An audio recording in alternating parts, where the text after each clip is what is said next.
Do you perhaps know anyone who has this habit of constantly comparing their life to someone else's? For example, thinking or saying he has such a great life. He has this huge house, he has this awesome family, and he has a job that is so well paying, or his life looks so easy. He's inherited this business from his parents, so it seems like he doesn't need to do much and all this money just keeps flowing in.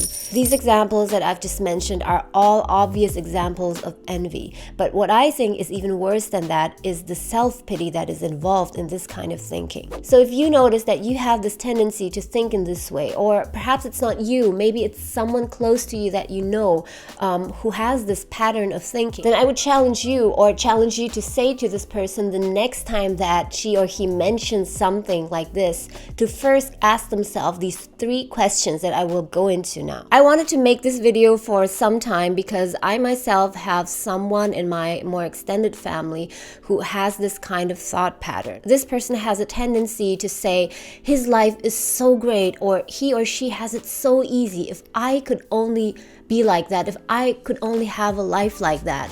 And I think that it's much more than annoying. It's something that's very concerning and self-defeating and self-depreciating. And most of all, it does no good at all. It's of no use at all to think in that kind of way. And most of all, by thinking and saying these things, the person is putting him or herself in a victimhood mentality, which basically means that they feel like they do not have control over their own lives. There was a time in my life when if someone would say something like that, for example, oh, his or her life is so awesome, she has it so easy, she's so lucky, then I would just go along with it just to be polite and nod my head. But now I'm starting to think that is actually not good for the person saying it. So I thought of 3 things that you might ask him or her, or even yourself if it's relevant, the next time that kind of comment comes up. And I think that asking these questions and putting the person in a position where he or she needs to really think about what they're saying might really change the person's perspective. The first possible question to ask would be, are you aware about how much work they put into it? Oftentimes, we look at other people's success and we only see the great things from the outside, but we really don't realize how much work went into it. And one example that I can tell you from my own life is in relation to the acting and filmmaking that I did. Before I started acting and filmmaking, I took it quite lightly. I thought that acting was a very easy and fun job, which it is a fun job, but it is not just about the fun. It is indeed a lot of hard training and dedication that maybe people are not aware of. And it's the same thing with other things in life. For example, people making an app. It's very easy for people to say, oh, he made an app and now he's earning millions off of it. He's so lucky, he has such a great life. Most people don't have any idea how much work goes into developing it, making it, distributing it, etc. The second question to ask as a response to a thought or comment such as he or she has such a great life is, at what cost did he or she achieve that? If we look at someone who is very rich, successful, and famous, do we think that they were able to get there without sacrificing anything else in their life that was perhaps as valuable? We might look at a businessman or at an inventor and think, oh, he's so super smart, he's so successful, he has everything that he needs in his life. But what do we know about the person's health? What do we know about the person's relationship? Think of Steve Jobs, so successful, but in the end, he died from cancer at such a young age. Or maybe we might envy the life of some executive who has a very high position in her company. But what do we know about her family? What do we know about the sacrifices she made? Maybe she sacrificed being able to have a family in order to climb up that career ladder to get there. And I want to share with you another example about Albert Einstein. Everyone knows about the success that Albert Einstein had in his professional career, but very few people are aware about his personal life and that there was a time where his marriage was really breaking down. And at that time, he presented his wife with a contract listing all the things that he expected from her if the relationship was to continue. And these are the conditions. A, you will make sure, 1, that my clothes and laundry are kept in good order. Number 2, that I will receive my 3 meals regularly in my room. Number 3, that my bedroom and study are kept neat, and especially that my desk is left for my use only. B, you will renounce all personal relationships with me insofar as they are not completely necessary for social reasons. Specifically, you will forego 1, my sitting at home with you. Number 2, my going out or traveling with you. C, you will obey the following points in your relations with me. Number 1, you will not expect any intimacy from me, nor will you reproach me in any way. Number 2, you will stop talking to me if I request it.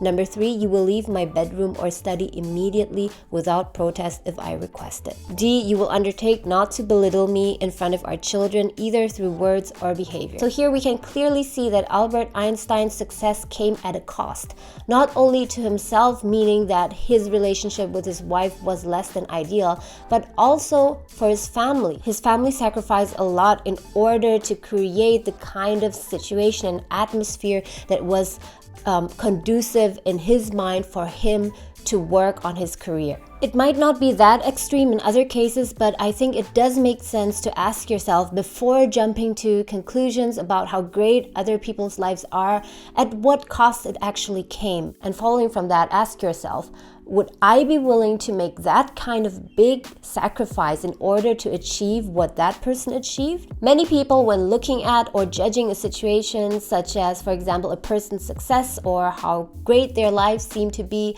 fail to take into consideration the complete equation. They look at the output, which is all the glamorous, the glorious, the positive, the fun and nice fancy stuff. But they fail to think of, or they're just ignorant of all the parts that went into the equation, which is all the hard work, the sweat, the blood, and the frustration, the disappointment, the long nights working, the fear and everything. The next question to ask is this person actually happy, or is he or she at least at peace? Many people envy celebrities who seem to have this perfect and glamorous life.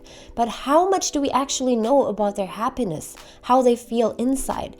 Everything may look totally perfect on the outside, but inside they might be dying, they might be rotting away. So I think that the saying, don't judge a book by its cover, goes in two ways. It's not only the case that something might look unattractive from the outside but is actually very valuable inside, but it can also be the other way around. Something may look very glamorous and beautiful and perfect from the outside, but once you open it up, then you see all the damage, all the shortcomings, all the negative stuff inside. I think that as human beings, it's completely normal if once in a while we are envious of something that someone else has or that someone else gets to experience.